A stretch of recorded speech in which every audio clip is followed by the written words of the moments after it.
السلام عليكم ورحمة الله وبركاته.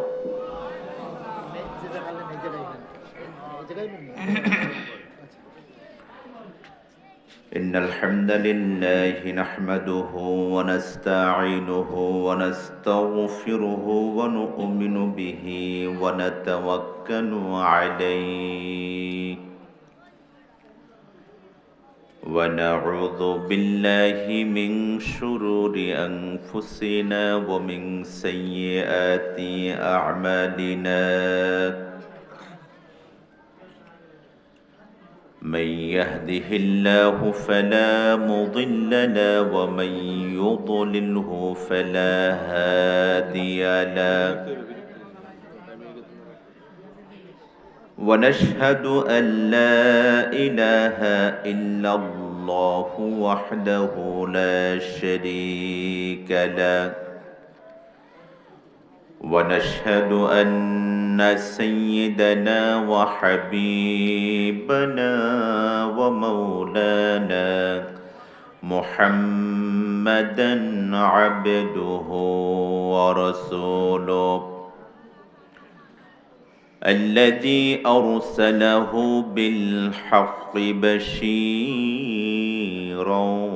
ونذيرا وداعيا إلى الله بإذنه وسراجا منيرا. أما بعد فقد قال الله تبارك وتعالى في كلامه المجيد وفي فرقانه الحميد. أعوذ بالله من الشيطان الرجيم. بسم الله الرحمن الرحيم. ومن أعرض عن ذكري فإن له معيشة ضنكا ونحشره يوم القيامة أعمى. قال رب لم حشرتني أعمى وقد كنت بصيرا. قال كذلك أتتك آياتنا فنسيتها وكذلك اليوم تنسى. صدق الله العظيم وصدق رسوله النبي الكريم ونحن على ذلك من الشاهدين والشاكرين والحمد لله رب العالمين. وقال تعالى في شان حبيبه مخبرا وآمرا إن الله وملائكته يصلون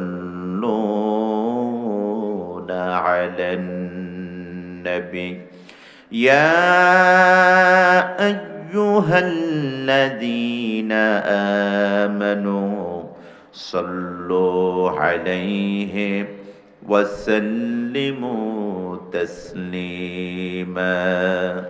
اللهم صل على محمد وعلى آل محمد كما صليت على إبراهيم وعلى آل إبراهيم إنك حميد مجيد রাসূলের প্রতি ভালোবাসা মোহাব্বত আছে তো? ইনশাআল্লাহর এই আওয়াজ, নায়ের আওয়াজ কেমন তাহলে? রাসূলের প্রেম মোহাব্বত ভালোবাসা যার হৃদয়ে আছে, নবীজির শানে দরুদ পাঠ করা অবস্থায় কোনো নবীজির আশিক জবান বন্ধ রাখতে পারে না। বরঞ্চ আল্লাহ রসুল সাল্লাল্লাহু আলাইহি ওয়াসাল্লাম নিজেই বলেছেন, যে জায়গার ভেতরে আমি নবীজির নাম উচ্চারণ করা হয়, যারা শুনল অথচ আমি রসুলের প্রতি দরুদ পাঠ করলো না, তাদের উপরে আল্লাহ লাআনাত, এবং তাদের মতো কৃপণ বখিল এই জমিনে আর কেউ হতে পারে না। যে রসুল এই কথা বলেছেন, এই কথার আলোকে আমার আপনার সারা জীবনের ইবাদত দিয়ে জান্নাত পাওয়া সহজ না কঠিন? সাউন্ড বাড়াতে হবে। তোমার মাইক এভাবে দুর্বল, মাত্র 12টা ইউনিট, আর এই 2টা বক্স দিছ। তোমার যে অবস্থা নিয়ে আসছো মনে হইতেছে বিশাল একটা অবস্থা, কিন্তু আসলে না। আমি যেহেতু আসছি, কিছু কথা বলতে হবে, একটু সাউন্ডটা স্পষ্ট বাড়াই দাও। আল্লাহর কোরআনের কিছু কথা বলে যায়, আগেরটাই ছিল সুন্দর। হরন দাও, ইউনিট বাড়াও, ইউনিট দাও। তো সুতরাং আমরা কেহ বখিল হতে চাই না, এটা থাকবেই। আল্লাহর রাস্তায় আর হাত দিও না, হাত ছড়াও। তোমরা দুজনে ঘুমাও, যাও কম্বল গাও দিয়ে। আল্লাহর রাস্তায় আমরা আর কেউ বখিল হতে চাই না। রসুলের শানে বেয়াদবির আচরণ নিয়ে আপনি সারা জীবনের ইবাদত বন্দিগি দিয়ে আল্লাহর সন্তুষ্টি জান্নাতের আশা করতে পারেন না। কথা কি ঠিক বললাম না বেঠিক? বরিশালের মানুষ, সারসিনার চরমনায়ের সহবতের লোক আপনারা, আপনাদেরকে যদি ভারতের মধ্যে কিলাইয়া গুতাইয়া বইলা যদি সুবহানাল্লাহ বের করন লাগে, তাইলে আর সারা বিভাগের মানুষ বরিশাল না আসলেও চলবে। কথা ঠিক না বেঠিক? কিছু বলতেছেন না আপনারা? এজন্য জবান খুলে মুহাব্বতের সাথে যেই দুরূদটা সবচাইতে আফদল মর্যাদার, সেই দুরূদটাই আমরা পাঠ করতেছি। অনেকে সুর দিয়ে পাঠ করলে অনেকেই ওরে বাবারে তালে বেতালে পাঠ করে না। আপনি যেই দুরূদটা এখন পড়তেছি, এটা আমার নবীজি স্বয়ং পাঠ করেছেন, সাহাবা আজমাইন স্বয়ং পাঠ করেছেন। এই দরুদটাই সলাতের মধ্যে যিনি কবুল করেছেন তিনি কে? আল্লাহ। এজন্য মুহাব্বতে উচ্চ আওয়াজে, এই বাদাম কোম্পানি, বাদাম খাওয়া বন্ধ, খাওয়ার বহুদিন আছে, এখন আর না খেলেও চলবে। সকলে আল্লাহুম্মা বারিক আলা মুহাম্মাদিন ওয়া আলা আলি মুহাম্মাদ কামা বারাকতা আলা ইব্রাহিম ওয়া আলা আলি ইব্রাহিম ইন্নাকা হামিদুম مجيد بلغ العلا بكماله كشف الدجى بجماله حسنت جميع خصاله صلوا توحید کی امانت सीनों में है हमारे, आसान नहीं मिटाना नामो निशा हमारा, बलागुल उला बिकमालिही कशफत दुजा बिजमालिही हसनत जमीउ खिसालिही सल्लो। मुझे कुछ मिले या ना मिले मुहम्मद मिले, यानी ओ शै जिससे अल्लाह मिले, बलगुल उला जोरे मोहब्बते कशफत दुजा बिजमालिही, हसनत जमीउ खिसालिही, सल्लु अलैहि। ला इलाहा इल्लल्लाह, ला इलाहा इल्लल्लाह, सुबहानल्लाह, अल्हम्दुलिल्लाह, ला इलाहा इल्लल्लाह। जोरे सुबहानल्लाह, अल्हम्दुलिल्लाह, ला इलाहा ला इलाहा इल्लल्लाहु मुहम्मदुर रसूलुल्लाह, सल्लल्लाहु अलैहि वसल्लम। মুআজ্জাজ মুকাররম, উত্তর শোলক শিকদার বাড়ি জামে মসজিদ যুব সমাজ ও এলাকাবাসীর উদ্যোগে ষষ্ঠ বার্ষিকী তাফসিরুল কোরআন মাহফিলের সুযোগ্য সম্মানিত সভাপতি মাওলানা মুহাম্মদ ইদ্রিসুর রহমান সাহেব, ধর্মীয় শিক্ষক, শোলক ভিক্টোরিয়া মাধ্যমিক বিদ্যালয়। আজকের এই তাফসিরুল কোরআন মাহফিলের প্রধান বক্তা হয়ে আলোচনা আপনাদেরকে উপহার দিয়েছেন সুমিষ্টভাষী বিশিষ্ট আলেমে দ্বীন মুফাসসিরে কোরআন জনাব হযরত মাওলানা ইলিয়াস হোসেন মোমেনী সাহেব, সিনিয়র শিক্ষক আরবি বিভাগ, উজিরপুর আলিম মাদ্রাসা। আলোচনা উপহার দিয়েছেন মাওলানা মুহাম্মদ জিহাদুল ইসলাম, ইমাম ও খতিব, দক্ষিণ শোলক চোকদার বাড়ি জামে মসজিদ, মুহাম্মদ আব্দুল্লাহ আল ফাহাদ, ইমাম ও খতিব, উত্তর শোলক শিকদার বাড়ি জামে মসজিদ সহ উপস্থিত হাজারাত উলামায়ে কেরাম, তুলাবে আজম, দূর দূরান্ত থেকে আগত কোরআন প্রেমিক, দিন প্রেমিক, ইসলাম প্রেমিক, আল্লাহ ও রাসূল প্রেমিক আমার পিতৃ সমতুল্য মুরব্বী বাবা, যুবক বন্ধুরা, স্নেহের ছোট ভাইয়েরা, পর্দার অন্তরালে আজকের তাফসিরুল কোরআন মাহফিল শ্রবণরত অবস্থায় রয়েছেন আমার সম্মানিতা সালেহা তাহেরা মা এবং বোনেরা, সকলকে জানাচ্ছি প্রাণ ঢালা অভিনন্দন, আন্তরিক শুভেচ্ছা ও ইসলামের শ্রেষ্ঠ সম্ভাষণ সালাম। আসসালামু আলাইকুম ওয়া রাহমাতুল্লাহি ওয়া বারাকাতুহু। মহান রব্বুল ইজ্জত ওয়াল জালালের আলিশানে কালিমাতুশ শুকর আদায় করছি যে আল্লাহ আমাদের সবাইকে সুস্থ রেখেছেন এবং ফিতনা, ফাসাদ ও গুনাহের পরিবেশ থেকে মাহফুজ করে তারই একান্ত দয়া ও ভালোবাসায় আজকের এই মুতাবাররাক পবিত্র কোরআনের এই বাগানে যে আল্লাহ তাআলা আমাদেরকে আসার বসার তৌফিক দান করেছেন, সে আল্লাহর প্রতি আমরা খুশি না বেজার? কম না বেশি? আসুন হৃদয়ের সবটুকুন শ্রদ্ধা, ভালোবাসা, অনুভূতি একত্রিত করে কণ্ঠের জড়তা ছেড়ে দিয়ে মহান রবের শিখানো ভাষায় আল্লাহর প্রশংসা করে নিচ্ছি। সকলে পড়ে নেই আলহামদুলিল্লাহ।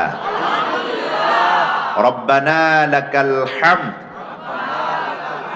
হামদান কাসীরা তাইয়িবান মুবারাকান ফীহি ইয়া রব্বি লাকাল হামদু কামা ইয়ানবাগি লিজালালি ওয়াজহিক ওয়া আযীমি সুলতানিক। প্রশংসা করলাম কার? আল্লাহর প্রশংসা করার কারণে লাভ হইছে কার? একটু জোরে বলেন, লাভ হইছে কার? আল্লাহর কোন লাভ হইছে? আল্লাহর লস হইছে? আল্লাহর প্রশংসা করলেও আল্লাহ, না করলেও আল্লাহ। যিনি আল্লাহর প্রশংসা করবেন তার মর্যাদা যিনি বাড়িয়ে দেন তিনি কে? আর আমরা এতদিন যেই সমস্ত নেতা খেদা বেনমাজি সুদখোর ঘুষখোর স্বৈরাচার জালিমের প্রশংসা করেছিলাম, আজকে সেই নেতা আমাকে আপনাকে বাংলাদেশে রেখে তারা কই আছে আমরা খুঁজেও পাই না। সেই নেতার যে প্রশংসা করলেন, স্লোগান দিলেন, নেতাকে বড় করে পরিচয় করলেন, সেই লাভ কি আপনার হয়েছে না নেতার হয়েছে? এই পরিচয় দেওয়ার কারণে কি সওয়াব হয়েছে না গুনাহ হয়েছে? তাহলে আল্লাহর প্রশংসা করবেন আল্লাহর দেয়া জবান দিয়ে। এই জবান দিয়ে কোনো নেতা কোনো পীরের আর প্রশংসা চলবে না। কথা বলে না? চলবে? কার প্রশংসা করব? জোরে বলেন কার? সকলে পূর্ণ আল্লাহু আকবার।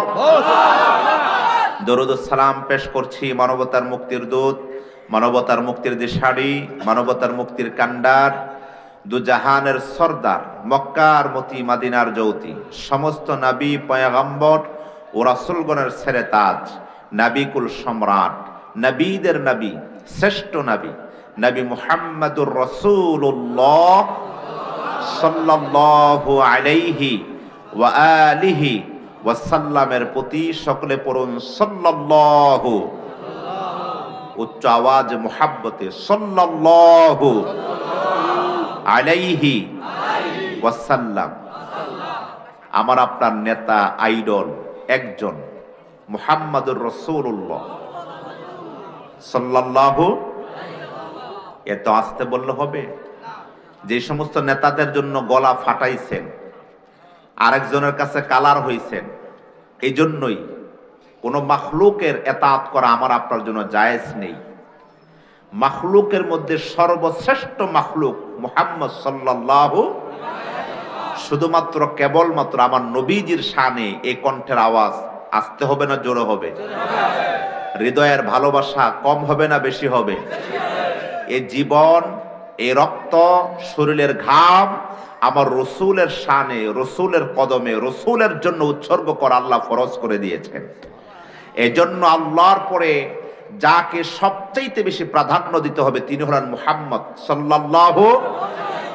আওয়াজ দিয়ে বলেন সাল্লাল্লাহু। যদি আপনার আমার আবেগ অনুভূতি কণ্ঠের সমস্ত শক্তিটা আমার নবীজির জন্য যদি ওয়াকফ না হয়, আর আপনি আমি যদি তবারুক আমিত্তি জিলাফিয়ার বিরানি নিয়ে যদি আশিক রাসূলের পরিচয় দেন, তাহলে আপনি মুনাফিক হয়ে নিঃসন্দেহে হাসরের ময়দানে উঠবেন, নবীজির আশিক হয়ে উঠতে আপনি পারবেন না। কথা বলে না? নিঃস্বার্থ বিনা স্বার্থে আমার আপনার রসুলকে নেতা মানতেই হবে। কথা বলে না? কথা ঠিক না বে ঠিক? এই জন্য সেই নবীজির জন্য আমি আপনি আমার আপনার জীবনটা উৎসর্গ করতে চাই কি চাই না? চাই কি চাই না? এই জন্য রসুলের সুন্নাত মাথার তালু থেকে পায়ের তলা পর্যন্ত আমার নবীজির সুন্নার নমুনাই নিজেকে পরিচিত করতে হবে, এস্টাবলিশ করতে হবে। ইনশাআল্লাহ বলেন। আল্লাহ তাআলার দরবারে শুকরিয়া যে আল্লাহ তাআলা আমাদেরকে কবুল করেছেন, জোরে বলি আমিন। এই মাহফিল করতে পেরে আপনারা খুশি না বেজার? বেজারটা তাহলে কে? শয়তান। যারা আওয়াজ দেন তারা কি শয়তানের পক্ষে না বিপক্ষে? সকলে বলেন এই মাহফিলে আসতে পেরে খুশি না বেজার? বেজার যিনি তিনি কে? সেই শয়তানকে কি আপনি ভালোবাসেন, পছন্দ করেন? সেই শয়তানের পক্ষে আর কখনো স্লোগান দিবেন, সাপোর্ট দিবেন, তাকবীর দিবেন? শয়তান তিনি শয়তানি, শয়তানের স্থান জাহান্নাম, নেককারের স্থান হলো আল্লাহর জান্নাত। আলহামদুলিল্লাহ বলেন। আপনাদের জন্য শুকরিয়া, মাশাআল্লাহ।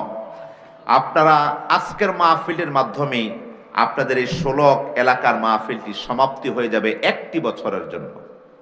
গত বছরে এই মাহফিলে যারা ছিলেন আপনি তাকিয়ে দেখেন অনেক মুরব্বী আজকের মাহফিলে কিন্তু নেই। আগামী বছরও যে আমি আপনি থাকবো তার কোনো গ্যারান্টি নাই। কথা ঠিক নয় কি ভাই? যেহেতু আমি আপনি মুসলমান, যেহেতু আমি আপনি পৈতৃক সূত্রে মায়ের সূত্রে মুসলমান, সেহেতু আমাকে আপনাকে অবশ্যই কোরআনের আদলে, কোরআনের আঙ্গিকে, কোরআনের পরিবেশে নিজেকে প্রতিষ্ঠা করতে হবে। এটি আল্লাহ তাআলার বাণী। কার বাণী? আওয়াজ দেন, কার বাণী? এই যে মাহফিলটা আজকে আপনারা করেছেন, আপনারা জানেন 3টা পুরস্কার আল্লাহর পক্ষ থেকে আপনারা পেয়েছেন। আলহামদুলিল্লাহ বলেন। কয়টি পুরস্কার? এই 3টি পুরস্কার শুনে আপনারা অনেক আনন্দিত হবেন। আলহামদুলিল্লাহ বলেন। 1 নাম্বার পুরস্কার, রাসূলুল্লাহ সাল্লাল্লাহু আলাইহি ওয়াসাল্লাম বলেন, জমিনের উপরে যেখানে আল্লাহর কোরআনের বাগান সাজানো হয়, আর এই কোরআনের বাগানে যে আল্লাহর বান্দা বান্দিরা আগমন করেন, এই বান্দা বান্দিগুলো যখন আসেন, আলোচনাগুলো শ্রবণ করেন আর আমলের নিয়ত করে ফেলেন, আল্লাহর রাসূল বলেন, মাজলিসু ফিকহিন খায়রুম মিন ইবাদাতি 60 সানা। তার আমলনামার মধ্যে 1 দিন আর 2 দিন নয়, যিনি 60 বছর নফল ইবাদতের সওয়াব দিয়ে আমাকে আপনাকে ধন্য করে দিবেন, তিনি কে? কত বছর? তাহলে নিয়ত করেন আজকের পর থেকে যতদিন বাঁচেন আর নামাজ না পড়লেও চলবে, ঠিক না? রোজা না রাখলেও চলবে, এমনটা নাকি? নফল এটা হলো ভাসমান একটা মর্যাদা। এই ভাসমান মর্যাদা আপনি যত ফরজ ওয়াজিবের সাথে সম্পৃক্ত থাকবেন, এটা আপনাকে তত বেশি সম্মানিত করবে। যদি ফরজ ওয়াজিব না থাকে, এটার কোনো ভ্যালু নাই। কথা বলে না? তাহলে 1 নাম্বার, আজকে আমরা 60 বছরের সওয়াবে ভূষিত হলাম, আলহামদুলিল্লাহ। 2 নাম্বার পুরস্কার, আল্লাহ রাব্বুল আলামিন বলেন, وَإِذَا قُرِئَ الْقُرْآنُ فَاسْتَمِعُوا لَهُ وَأَنصِتُوا لَعَلَّكُمْ তুরহামুন। আল্লাহু আকবার। আল্লাহ স্বয়ং বলেন, যে স্থানে যে জায়গার ভেতরে আমি আল্লাহর কোরআনের আলোচনা করা হয়, কোরআনের বর্ণনা করা হয়, এই কথাগুলো যারা চুপ থেকে শ্রবণ করে আর নিজেকে পরিবর্তন করার জন্য নিয়ত করে ফেলে, আল্লাহ রব্বুল আলামিন বলেন, এই বান্দা বান্দিগুলোর উপরে আমি আল্লাহ রব্বুল আলামিনের দয়া আর রহমতের সাকিনা আমি ঢেলে দেই। মদিনার অধরে রাসূলুল্লাহ সাল্লাল্লাহু আলাইহি ওয়াসাল্লাম একদিন সাহাবায়ে কেরাম রাদিয়াল্লাহু তাআলা আনহুমগণের সম্মুখে কোরআনের বর্ণনা করছেন। হঠাৎ করে হুজরাত থেকে আয়েশা সিদ্দিকা রাদিয়াল্লাহু তাআলা আনহা বের হয়ে দেখলেন, আল্লাহর রাসূল যে জায়গার ভেতরে সাহাবায়ে কেরাম রাদিয়াল্লাহু তাআলা আনহুমগণের সম্মুখে বর্ণনা করতেছেন, ওই জায়গার উপরে দেখছেন মুষলধারে বৃষ্টির মতো কি যেন দেখা যাচ্ছে। সুবহানাল্লাহ। আয়েশা সিদ্দিকা রাদিয়াল্লাহু তাআলা আনহা মনে মনে ভাবলেন, এত অঝোর ধারে বৃষ্টি ঝরছে, এই বৃষ্টির পানিতে আমার আপনার রাসূল যদি ভিজেন, আমার আপনার রাসূল কষ্ট পাবেন, অসুস্থ হবেন, জ্বর আসতে পারে। তাই দ্রুত বাসার ভিতরে প্রবেশ করলেন। আল্লাহর রাসূলের জন্য ইজার আনলেন, তোয়ালে আনলেন, এনে দরজার সম্মুখে দাঁড়িয়ে আছেন অপেক্ষমান রাসূলের জন্য। কিছুক্ষণ পরে আল্লাহর রাসূল যখন আয়েশা রাদিয়াল্লাহু তাআলা আনহার সম্মুখে আসলেন, আল্লাহর রাসূল এসে মুস্কি হেসে বলেন, আয়েশা, তোমার হাতে এগুলো কি? বলল, ইয়া রাসূলুল্লাহ, ওই যে আপনি মদিনার অধরে আল্লাহর দ্বীন প্রচারের জন্য যখন সময় ব্যয় করছেন, আমি দেখতে পেলাম আকাশ থেকে অঝোরধারে বৃষ্টির মতো কুয়াশাচ্ছন্ন এক পরিবেশ দেখতে পেলাম। আমি মনে মনে ভেবেছি আপনি না জানি বৃষ্টির পানিতে ভিজে গিয়েছেন। আপনার কাপড়গুলো চেঞ্জ পরিবর্তন না করলে যদি আপনার শরীরে অসুস্থ হয়ে যায় আর জ্বর চলে আসে, এই ভয়ে আমি আয়েশা আপনার জন্য লুঙ্গি আর তোয়ালে নিয়ে দাঁড়িয়ে আছি। জোরে বলুন সুবহানাল্লাহ। আল্লাহ রাসূল মুস্কি এসে বলেন, আয়েশা, কোরআনের বাগানে তুমি যেই বৃষ্টির মতো কুয়াশাচ্ছন্ন যে সাদা সাদা প্রলেপ দেখেছ, এটাই হলো আল্লাহর রহমতের সাকিনা। আর জোরে বলুন সুবহানাল্লাহ। আপনাদের আজকের এই শোলক এই এলাকা শুধু নয়, এই মাইকের আওয়াজ যত দূর যাচ্ছে, এর ভেতর আল্লাহর রহমতের সাকিনা ঝরছে। আর জোরে বলুন সুবহানাল্লাহ। এই সাকিনা থেকে বঞ্চিত হবে তারাই যারা এই কোরআনের প্যান্ডেলে আসতে পারে নাই, টেলিভিশনের আড্ডায় বসে আছে, চায়ের আড্ডায় বসে গল্প করছে, মিথ্যা গল্প গুজবে মত্ত হয়ে গিয়েছে, ফেসবুক ইউটিউবে সময় কাটাচ্ছে, বন্ধুদের আড্ডায় নানান ভাবে সময় কাটাচ্ছে, তারা বঞ্চিত হবে। আর যারা এসেছে তারা রহমতের সাকিনা ধন্য হয়ে যাবে ইনশাআল্লাহ বলেন। তৃতীয় নাম্বার পুরস্কার, আবু দাউদ শরীফের সহিহ হাদিস, রাসূলুল্লাহ সাল্লাল্লাহু আলাইহি ওয়াসাল্লাম বলেন, এই আয়োজন যারা করলো, এই আয়োজন যখন সমাপ্ত হয়ে যাবে, ভঙ্গ হয়ে যাবে, যখন এই প্যান্ডেল কোনো কিছুই থাকবে না, তার পরিচয় যখন নিশ্চিহ্ন হয়ে যাবে, এই দিন থেকে নয়, ওই মুহূর্ত থেকে, যে মুহূর্তে প্যান্ডেলটা সাজানো হয়েছিল, ওই মুহূর্ত থেকে 40 দিন এই জায়গার মধ্যে, যে জায়গাগুলোর মধ্যে ঠান্ডা মাটির আসনগুলো গ্রহণ করে আপনারা যারা কোরআন শুনছেন, এই মাটিটা আল্লাহর কাছে একদিন আর 2 দিন নয়, 40 দিন আপনারা আমার জন্য রবের কাছে মাগফিরাতের দোয়া করতে থাকবে। আর জোরে বলেন সুবহানাল্লাহ।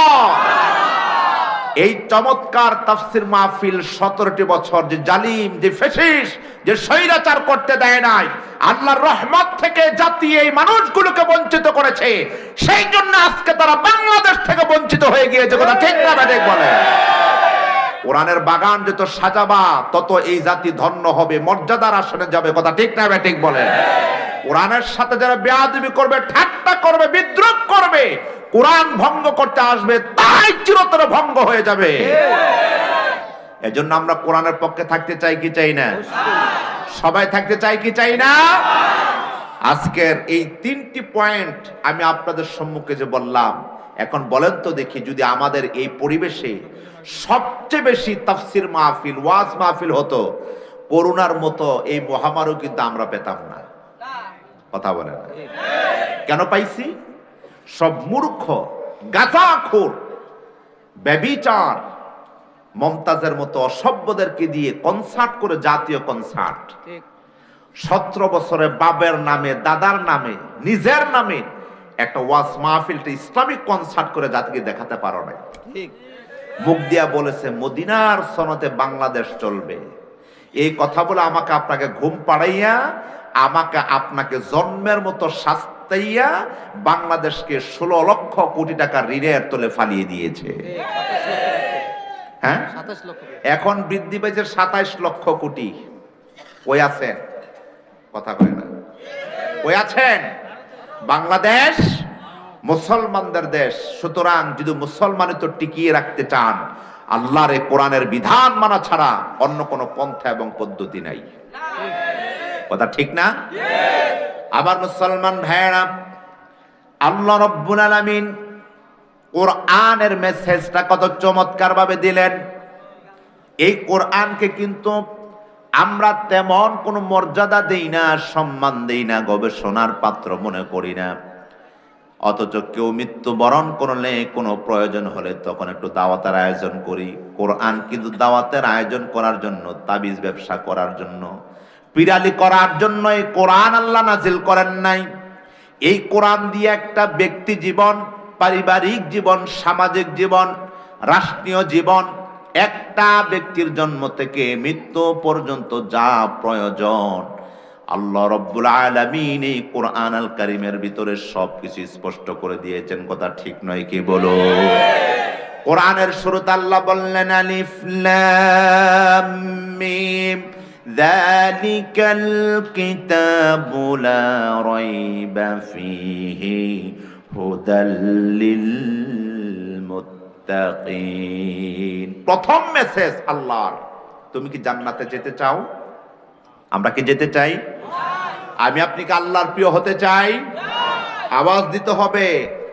আমি আপনি কি আল্লাহর প্রিয় হতে চাই? জান্নাতে যেতে চাই? আল্লাহ তাআলার প্রথম মেসেজ, তোমাকে তাকওয়াবান হতে হবে, তোমাকে মুত্তাকি হতে হবে। আমি আপনি তাকওয়াবান, মুত্তাকিন, পরহেজগার, সুফি, সাধক, আল্লাহর ওলি হওয়ার জন্য এক একজনে কোনো পিসাবের মুরিদ হই, এক একজনে কোনো দরবারের খাদেম হই, এক একজনের তবলিগে সময় লাগাই, এক একজনে যার যা ইচ্ছা হয় সেইভাবে আমরা জীবনযাপন করি। কথা কয় না? এই যে আমি আপনি সাকসেস হচ্ছি না, কারণ হলো আল্লাহ আর আমার মধ্যে সম্পর্কের দিকটা হলো এই কোরআন। যখন আমি কোরআনের সাথে আমার সম্পর্কটা গভীর করব, আল্লাহ তাআলা আমাকে আপনাকে হাত ধরে টান দিয়ে জমিন থেকে আল্লাহর জান্নাতটা সহজ করে দিবে। এজন্য আল্লাহ তাআলা বললেন, যালিকাল কিতাব, হাদাল কিতাব লা রাইবা ফি আইলা শাক্কা ফি। এই কোরআনের মধ্যে কোনো সন্দেহ নেই, সংশয় নেই। এই কোরআনটা যদি তুমি তোমার জীবনের প্রতিটা রন্ধ্রে রন্ধ্রে সাজাতে পারো, যদি কায়েম করতে পারো, আমি আল্লাহ তাআলার ওয়াদা হুদাল লিল মুত্তাকিন, সাধারণ মুত্তাকিন নয়, হেদায়েত প্রাপ্ত মুত্তাকিন যিনি বানিয়ে দিবেন তিনি কে? অথচ কোরআনটা থেকেই আমাকে আপনাকে ফেসিস্টটা দূরে রাখতে চেষ্টা করেছে। এই কোরআনটা দিয়ে যেন বাংলাদেশের মুসলমানরা আদর্শিক সন্তান না হয়, এজন্য বাংলাদেশের শিক্ষা কারিকুলাম থেকে কোরআনটাকে বঞ্চিত করা হয়েছে। অথচ আমি আপনি ছোটকালে ক্লাস 1, 2, 3, 4, 5, 6, 7 যারা এসএসসি পাস, ইন্টারমিডিয়েট পড়েছে, তখনও কিন্তু ইসলাম শিক্ষা ছিল। ওই সময়ের এক একজন স্কুল কলেজের ছেলে মেয়ের ভূমিকা ছিল অনেক স্মার্ট, মর্যাদার, সম্মানের, আদর্শের। নামাজ পড়তো, বিনা কারণে কোনো ছেলে মেয়ের সাথে আড্ডা দিত না, কারণ তারা পড়তো ধর্মীয় কিতাব। আর যখন স্কুল কলেজ থেকে ধর্মীয় শিক্ষাকে উঠাই দিছে, এখন দেখা যায় এটা ছেলে মেয়ে কি ছাত্রছাত্রী না স্বামী স্ত্রী, আল্লাহ মাবুদ জানে। এই চিন্তাটা ওই জালিম স্বৈরাচার করতে চেয়েছিল বামপন্থী ভারতের মতো অসভ্য জানোয়ারকে খুশি করার জন্য, যার দরুন গোটা পৃথিবীর সকল দরজা তার জন্য আল্লাহ বন্ধ করে দিয়েছে। জালিমের কাছে জালিম আশ্রয় পেয়েছে। সুতরাং আমরা চাই বাংলাদেশের এই ভূখণ্ড আর কোন জালিম স্বৈরাচার যুক্ত না হোক। এজন্য আমাকে আপনাকে কোরআন দিয়ে নিজেকে সাজাতে হবে। কোরআন দিয়ে আমার আপনার পরিবেশটাকে আলোকিত করতে হবে। কোরআন দিয়ে সমাজটাকে আলোকিত করতে হবে। কোরআন দিয়ে রাষ্ট্রটাকে আলোকিত করতে হবে। কোরআন দিয়ে আগামীর সংসদটাকে আলোকিত করতে হবে। কারা কারা প্রস্তুত, হাত তুলে রবকে দেখায় দাও। আল্লাহ কবুল করুন, জোরে বলি আমিন। কারণ কোরআনের বিকল্প আমার আপনার আর কিছু নাই, আছে নাকি? কোরআনের বিকল্প, কোরআনের বিপরীত আমার আপনার আর কি কোনো সম্পদ আছে? আমার মুসলমান ভাইয়েরা, বন্ধুত্বের জন্য আপনি চিন্তা করবেন। সহিহ হাদিসের ভিতরে নবী করিম সাল্লাল্লাহু আলাইহি ওয়াসাল্লাম বলেন, তোমার একমাত্র বন্ধু হলো কোরআন। এই কোরআনকে দুনিয়ার মধ্যে যারা বন্ধু বানাতে পারবে, এই কোরআন কবরে তোমার সাথে কোরআন বন্ধুত্বের আচরণ দিয়ে আল্লাহর জান্নাতের নিয়ামতের ব্যবস্থা করে দিবে। এই কোরআন আবার হাসরের ময়দানে আল্লাহর কাছ থেকে তোমাকে সুপারিশ করে জান্নাতে পৌঁছে দিবে। অথচ দুনিয়ার এমন একজন মানুষ দেখান যে স্বার্থ ছাড়া বন্ধুত্ব আছে, আপনাকে ভালোবাসবে, আপনাকে মহাব্বত করবে, আছে নাকি এমন কেমন? আছে? তাহলে একমাত্র কোরআন, কথা কয় না, একমাত্র কি? যারা কোরআন বিমুখ হয়ে আছেন, কোরআন পড়েন না, ধরেন না, কোরআন অনুযায়ী জীবনযাপন করেন না, এর আলোকে আমি কিছু অল্প সময় একটু মেসেজ দেব ইনশাআল্লাহ। বলেন। আল্লাহ রাব্বুল আলামিন সূরা তাহা 124, 25, 26 তিনটি আয়াতে কারিমার মাধ্যমে বলেন, ওয়ামান আ'রাদা আন যিকরি ফাইন্না লাহু মাঈশাতান দানকা ওয়া নাহশুরুহু ইয়াওমাল কিয়ামাতি আ'মা। কথাটা কার? আল্লাহ। আমি মোল্লা বানায় নিয়ে আসছি? কোরআনে আছে না নাই? আল্লাহ নিজে বললেন, যে বা যারা আমার জিকির থেকে মুখ ফিরিয়ে নিবে, তার চিন্তা চেতনা গবেষণাকে কোরআন বিমুখ করে নিবে, আমি আল্লাহ রাব্বুল আলামিন এই মানুষগুলোকে কিয়ামতের ময়দানে অন্ধ বানায় উঠাবো। আর এই মানুষগুলোকে দুনিয়ার মধ্যে সংকুচিত জীবনটাকে করে দেব। যরকান নাউযুবিল্লাহ। ওয়ামান আ'রাদু আন যিকরি, জিকির দ্বারা মনে করবেন না সকালে 600 বার আর বিকালে 600 বার জিকির করা। আমাদের পিসা বুজুরা যে জিকির দেন, এটা কি সেই জিকির? না। এই জিকির দ্বারা আয় আল কোরআন, কোরআনকে আল্লাহ বুঝিয়েছেন। কোরআন হলো শ্রেষ্ঠ একটা জিকির। আফদলুল ইবাদাতি তিলাওয়াতুল কোরআন, মুস্তাহাব আমলের মধ্যে সর্বোত্তম জিকির হলো কোরআন তেলাওয়াত করা। সুবহানাল্লাহ নাই তো?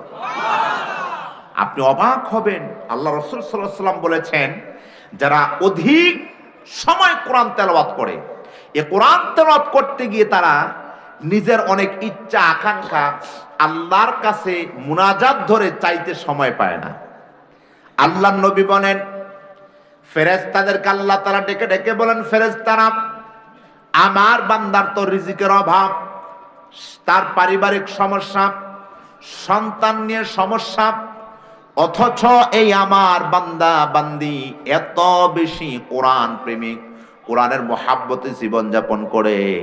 ও ফেরেশতারা, তোরা সাক্ষী থাক, আমার বান্দার প্রয়োজনটা আমি আল্লাহ তাআলা না চাইতেই পূরণ করে দিলাম। জোরে বলুন সুবহানাল্লাহ। না চাইতে পূরণ। সুবহানাল্লাহ বলবেন না? এমন ঘটনা, এমন ইতিহাস আছে না নাই বলেন? এক সাহাবী, তিনি ঈমান আনলেন। তো ওই সময়ে আরব ভূখণ্ডের মধ্যে মোটামুটি একটা অভাব চলতেছে। তখন কোনো এরকম রিজিক বা কোনো খাবার দাবার আয়োজন করবেন, কোথাও থেকে আনবেন, কোনো সুযোগ নাই। আল্লাহর নবীর সাহাবী তিনি কি করলেন? মসজিদে চলে গেলেন। অথচ আমরা জানি কাজের মুহূর্তে কাজ করা আল্লাহ তাআলার হুকুম। কথা বলে না? নামাজের ওয়াক্ত হয়েছে, নামাজ পড়ো। যখন সালাত আদায় শেষ হয়ে যাবে, ফান্তাশিরু ফিল আরদ, জমিনে নেমে যাও, কার হুকুম? আল্লাহ। ওই মুহূর্তে জমিনে যে কাজ করবে তেমন কোন সিচুয়েশন, অবস্থান না থাকার কারণে আল্লাহ রাসূলের সাহাবী মসজিদে চলে গেলেন জিকির আজকার করার জন্য। তিনি সকাল থেকে দুপুর গনিয়ে সন্ধ্যা হয়ে গেল, বাড়িতে যাচ্ছে না। কারণ বাড়িতে গেলেই সন্তানরা ধরবে, বাবা কি নিয়ে এসেছো, আমরা ক্ষুধার্ত। স্ত্রী বলবে, কি নিয়ে আনলা? পাক শাক করার মতো তেমন তো কোনো খাবার দাবার নাই। নবীজির সাহাবী মনে মনে ভাবলেন যে আমি এখন দুপুরে যাব না, বিকালেও যাব না, আমি রাতে যাব। দেখি না আল্লাহর পক্ষ থেকে কোনো ফয়সালা হয় কিনা। জোরে বলুন না সুবহানাল্লাহ। আল্লাহ রাব্বুল আলামিন কোরআন আল কারীমের ভিতরে বলেন, ইয়া আইয়ুহাল্লাযীনা আমানুস্তাঈনু বিস-সাবরি ওয়াস-সালাহ ইন্নাল্লাহা মা'আস-সাবিরিন। হে ঈমানদার মুমিন, তোমরা ধৈর্যশীল হয়ে সালাতের মাধ্যমে কার কাছে যাও? আল্লাহর কাছে। কথা কয় না, কার কাছে? আল্লাহর কাছে। আমরা এমন ভাবে নামাজ পড়ি মনে হইতেছে পুলিশে দাঁড়ায় আছে অ্যারেস্ট করার জন্য। কথা কয় না? কখন নিয়ত বাদে, কখন রুকু দেয়, কখন সিজদা দেয়, আল্লাহ মাহবুব জানে। নামাজ পড়ে না, না ঝগড়া করে নামাজের সাথে, বুঝাই যায় না। নামাজের ভিতরে নামাজ বাদে, মশা আসছে মশার দিকে মাথা দিয়া নাড়া দেয়। আবার অনেকে মশা মারে, মারার পরে এরা ডলা দেয়, তারপরে সাহেব মরছে না জীবিত আছে, সূরা কেরাত পড়ে, ইমাম সাহেব কি করে, ডাইনে কে আছে। এগুলো কি নামাজ না দুষ্টামি? এমন নামাজ নয়। রাসূলের সাহাবীরা নামাজের মধ্যে মনোযোগী হয়ে থাকতেন। আলী রাদিয়াল্লাহু তাআলা আনহু জিহাদের ময়দানে তীর বিক্ষিপ্ত অবস্থায় সালাতের পরিবেশে চলে আসলেন। নবীজি সাল্লাল্লাহু আলাইহি ওয়াসাল্লামের সাহাবীরা আলী রাদিয়াল্লাহু তাআলা আনহুর তীর খোলার জন্য পাগল হয়ে গেলেন। আল্লাহর রাসূল বললেন, ও আমার সাহাবীরা, আমার আলীকে একটু সময় দাও, ধৈর্য ধারণ করো, আমার আলী যেন সালাতের পরিবেশে যায় নামাজ আদায় করে। আলী রাদিয়াল্লাহু তাআলা আনহু যখন সালাত আদায় করলেন, সালাতের মধ্যে রাসূলের এক সাহাবী আলী রাদিয়াল্লাহু তাআলা আনহুর পা থেকে তীর খুলে আনলেন, অঝর দ্বারে রক্ত ঝরতেছে, আলী একটা শব্দ করলেন না। নামাজ শেষে আলী দেখলেন পাটা পাতলা পাতলা লাগে, তাকিয়ে দেখেন আলীর পা থেকে তীরকুলা হয়েছে, অথচ আলী বুঝতে পারেন নাই। কেমন নামাজি! ওই তো সাহাবী রাতের বেলা যখন বাসায় গেলেন, সারাদিন মসজিদে আবাদত করলেন, রাতে গিয়ে দেখেন বিবির মনটা ফুরফুরা, আনন্দ আনন্দ ভাব চেহারায়, হাসি খুশি, খুব সুন্দর পরিবেশ। সাহাবী বাসায় গিয়ে অবাক হয়ে গেলেন, সালাম দিলেন, দরজা খুললেন। বিবি বলল, এত দেরি কেন করলেন? কখন আপনি বাজার পাঠিয়েছেন? আমি তো পাক শাক করে আপনার অপেক্ষা করতেছি, আসলে একসাথে বসে দুইজনে আল্লাহর রিজিক ভক্ষণ করব। সুবহানাল্লাহ। সাহাবীর চোখ দিয়ে পানি বের হয়ে গেছে। কি বলো? আমি তো কোনো কাজ করি নাই সারাদিনে, আমি তো কারো বাড়িতে কোনো শ্রম দেই নাই, আমি তো কোনো রিজিক পাঠাই নাই, কিভাবে আসলো? বলল, এক আগন্তুক আমার ঘরের দরজায় এসে আঘাত করলো। আমি দরওয়াজা খুললাম, খোলার পরে সালাম দিয়ে বলল, আপনাদের এই যে আজকে আল্লাহর পক্ষ থেকে রিজিকের ব্যবস্থা হয়েছে। সুবহানাল্লাহ বলে। অথচ সে সময় অভাব চলতেছে, সাহাবী কাজ করবেন, কাজ খুঁজে পায় না। আর আমরা কি করে কাজ না পাইলে আম গাছের তলায়, জাম গাছের তলায়, তাল গাছের তলায়, পুকুর পাড়ে, ওই বাঁশঝাড়ে বসে বসে আকিস বিড়ি, হাইরে মনের সুখে টান কারে কয়। কি রে ভাই? ভাই মনটা বেশি ভালো না, টেনশন। কথা কয় রাসূলের সাহাবীরা টেনশনে সালাত আদায় করে, ইবাদত করে, আর নবীজির আশেক দাবি করে, জিলাফি খাউন না, বিরিয়ানি খাউন না, আশেক। নবীজির সামনে ঘাম তো, রক্ত তো দূরের কথা, ঘামটাও দিতেছে না, প্রচন্ড রোদ, যা তুই যা।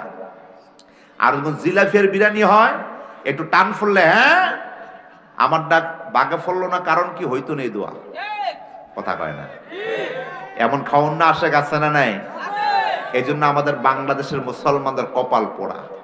নবীজির সাহাবীদের মতো যদি আমি আপনি ধৈর্যশীল হতাম, তাহারা বিপদে পড়লেই আল্লাহ সাহায্যের জন্য মসজিদকে আপন স্থান নির্ধারণ করেছেন, কোরআন তেলাওয়াতকে আপন আমল নির্ধারণ করেছেন। আর আমি আপনি মনের সুখে টাকা হাওলাত কইরা, সুদে টাকা নিয়া, বিড়ি খাইয়া টেনশন দূর করি না। ভুল বললাম? সত্য না মিথ্যা?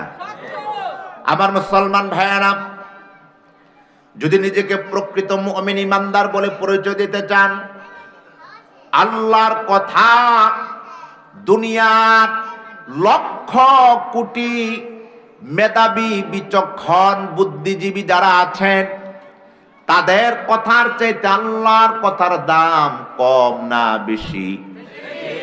শুধু কি বেশি নাকি? আল্লাহর কথা মানা ফরজ। আল্লাহর কথা যদি কেউ অমান্য করে কাফের হয়ে যাবে। কথা ঠিক নয় কি বলেন?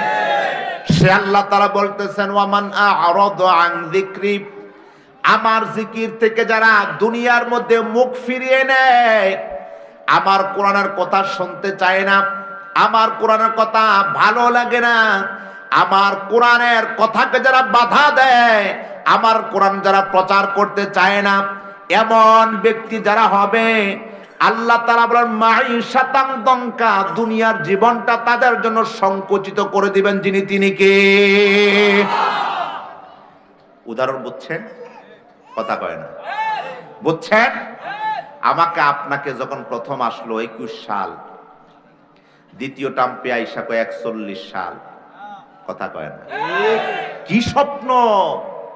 দুনিয়ার খালি আতশবাতি ফুটাইতেছে, আর জনগণের সব জেলের ভিতরে, আলেমগুলোকে ফাঁসির কাস্টে, মাদ্রাসার শিক্ষা কারিকুলামের মাজাটা ভেঙে দিয়েছে। আল্লাহ বলেন মাঈশাতান দঙ্কা, আমি আল্লাহ তোর জীবনটাকে, দুনিয়ার জমিনটাকে সংকুচিত করে দিলাম। সংকুচিত হয় নাই? ভারত যেমন কাফের, আমেরিকা ঠিক তেমন কাফের, কানাডাও ঠিক তেমন কাফের, লন্ডন, ইটালি, সুইজারল্যান্ড, যত ইউরোপ কান্ট্রি সব কাফের। তোমার জন্য ভারত এত আপন হইল, তারা এত বিরোধী হয়ে গেল কেন? বুঝেন নাই? মাঈশাতান দঙ্কা, কথা কয় না। কোন জালিমকে আল্লাহ তাআলা পছন্দ করেন না। ইন্নাল্লাহা লা ইউহিব্বুজ জালিমুন। আমার এক ভাই সিঙ্গাপুর থাকেন, তো সে বলল আমরা যদি দৈনিক 1 ঘন্টা ইনকাম করি, আমার 1 ঘন্টার টাকাটা প্রতিদিন আমাকে পে করা হয়। আল্লাহু আকবার কয় না। আর আমাদের বাংলাদেশে বা অন্যান্য অবস্থায় 1 মাস, 1.5 মাস, 6 মাস, 1 বছর টাকার জন্য ফাঁসি দিয়ে মরলেও টাকাটা পাওয়া যায় না। অথবা সিঙ্গাপুর, তার চতুর্পাশে একটা সাগর, কথা কয় না, দ্বীপের ভিতরে সিঙ্গাপুর বর্তমান অবস্থায় সিচুয়েশনে আমেরিকা থেকে 50 বছর এগিয়ে আছে। কেন আছে জানেন? তারা কোনো জুলুম করে না। অথচ সিঙ্গাপুর খ্রিস্টান একটা কান্ট্রি। আল্লাহু আকবার কয় না। একটা জলোচ্ছ্বাস হয় না, একটা ভূকম্পন হয় না। যদি হয়তো সেকেন্ডের ভিতরে সাগরের ভিতরে সিঙ্গাপুর, কথা কয় না। মুসলিম কান্ট্রিতে কেন হয়? এজন্য হয় যে তারা বিধর্মী, কোনো অন্যায় করে না, জুলুম করে না। দুনিয়ার মধ্যে আল্লাহ তাকে শান্তি দিয়ে রাখছেন, আখেরাতে অবশ্যই তো তার জন্য জাহান্নাম। তবে আমি আপনি তো মুসলমান, আমার আপনার এমন সিচুয়েশন কেন হবে? কেন ভূকম্পন হবে? কেন ঘূর্ণিঝড় হবে, টর্নেডো হবে? কারণ আমি আপনি মানুষকে কষ্ট দেই, জুলুম করি। মিথ্যা ছাড়া আমার আপনার পেটে ভাত যায় না, গীবত শিকায়ত ছাড়া আমার আপনার ঘুম হয় না। অথচ নিজেকে বিশাল বড় মুসলমান দাবি করি, অথচ কোরআন মানি না, ইসলাম মানি না। একটু নামাজ রোজা আপনি এগুলো মানলে কি ইসলাম হয়ে যায়? কথা কয় না। আল্লাহ রাব্বুল আলামিন বললেন সূরা বাকারার 208 নং আয়াতে গেরিমা মুসলমানের সংজ্ঞা, ইয়া আইয়ুহাল্লাযীনা আমানু দুখুলু ফিস-সিলমি কাফা ওয়া লা তাত্তাবিউ খুতুওয়াতিশ শাইতান ইন্নাহু লাকুম আদুউম মুবিন। কথাগুলো কার? আল্লাহর নাম আসতে হবে না জোর হবে? আওয়াজ দেবেন। কথাটা কার? আল্লাহ নিজে বলেন ইমানদার মুসলমান আমার ইসলামে পরিপূর্ণ প্রবেশ করা অপরিপূর্ণ না। তোমার মন চাইলে তুমি সুদ খাইবা, ঘুষ খাইবা, হবে না। তোমার জন্য সুদ, ঘুষ, বেপরদা, জিনা, ব্যভিচার, জনগণের মাল সম্পদ গুলো লুটে খাওয়া আমি আল্লাহ তাআলা হারাম করে দিলাম। তুমি যদি নিজেকে মুসলমান দাবি করো, পরিপূর্ণ মুসলমান হও, অপরিপূর্ণ না।